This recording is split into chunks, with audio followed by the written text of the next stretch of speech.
This is Mike, NoStressMike.com. I'm in Missouri. Going along, let's see, not even, well, I guess I'm getting close to St. Louis. But what I'm going to talk about is NPR, National, NPR, National Public Radio. Yeah, NPR, National Public Radio. And, it's just amazing to me how it is so one-sided and the way they report is really weird. I was in China, and China has one TV station that's all English, and of course, everybody knows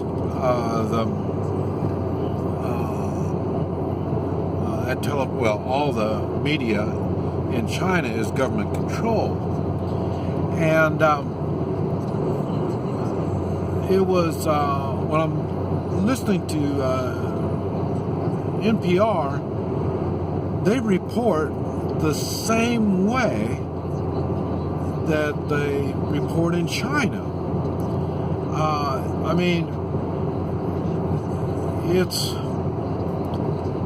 I'm not real good on words on trying to describe how they do this stuff. But when you're listening to it and the stories that they talk about and the way they make these stories, it makes you think the majority goes along with this stuff. I'm not talking like, maybe 40 or 50% might go along with it. I'm talking about this stuff, and you hear me talk about that 10%. This is even less than 10%. It's really for the very small percentage of the American people go along with the kind of stuff that NPR reports. And like I say, they report it as if it's mainstream. This is, people believe this stuff. It's amazing. It's worse, much worse than the Chinese way of reporting. The Chinese way of reporting, they throw it out there like a news agency would. They're really reporting it. NPR, they do it. It's like you're in a movie, and you're in this camp, and over the loudspeakers they talk about this stuff and talk about this stuff. It's obvious brainwashing, obvious.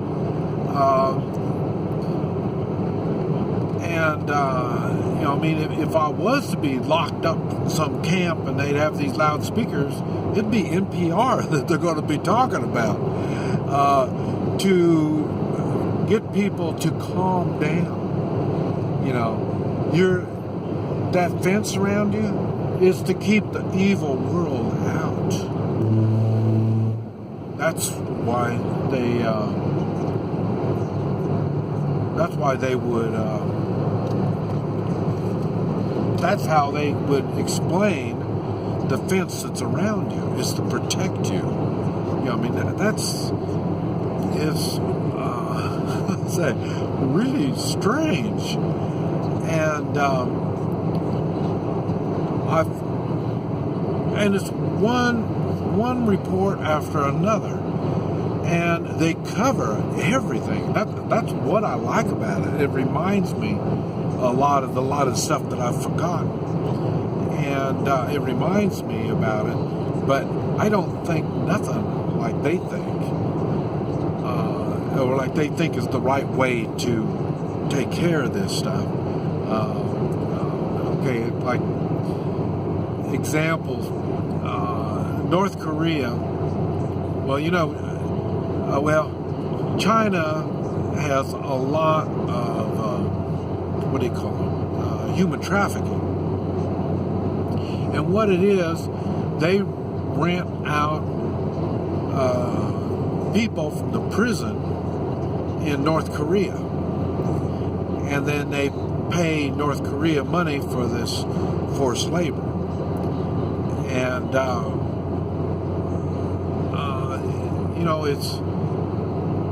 I'm glad they report it. I mean, I think that's really a good thing that we know about it. Now, what they say is, well, we need to put pressure on China so they don't do that anymore. Okay, you hear them say you need to put pressure, and what happens, because we've had a weak administration for so many years, I mean, we're talking over 20 years, that the United States, I think the administration, the president, and the way they do things has been so wimpy that they other countries just keep going. They're not smart. The administrations haven't been smart enough on how to wheel and deal and how to get things done. They just do bribing and accepting bribes. That's all they've known. It's the same thing. They talk about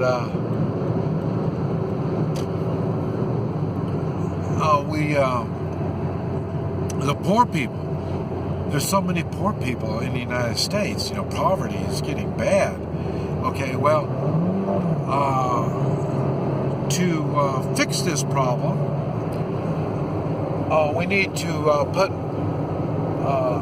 more people on food stamps. Okay, you have people that are poor and unable to feed themselves. We have high unemployment, and their thinking is we need to give more money. They don't have the money, so they want to raise taxes. So I mean, they don't think too far ahead. And you hear about all this stuff on, like I say, NPR. The stories are good. Their solutions are one-sided, very one-sided, and very short-range thinking. So it's really kind of odd. And I don't understand how they get their financing. Why the government would, because NPR can't finance itself, so the government subsidizes it. And it just amazes me how we throw money at something that is so one-sided. I say the idea of the stories are good. Their solutions are very wrong. And they don't really give all the options, what other kind of options there are. And they give a platform for people to talk. And these people, the reason they have the NPR platform is because they're unable to get a platform other than NPR.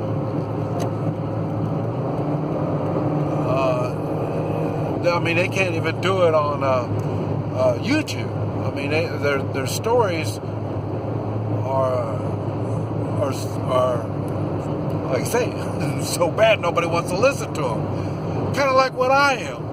On my channel, it is for a niche, and I know that. I understand that. I don't force feed my thinking on anybody, but that's the way they do, using taxpayers' money. So, and I mean, why do I have a small niche?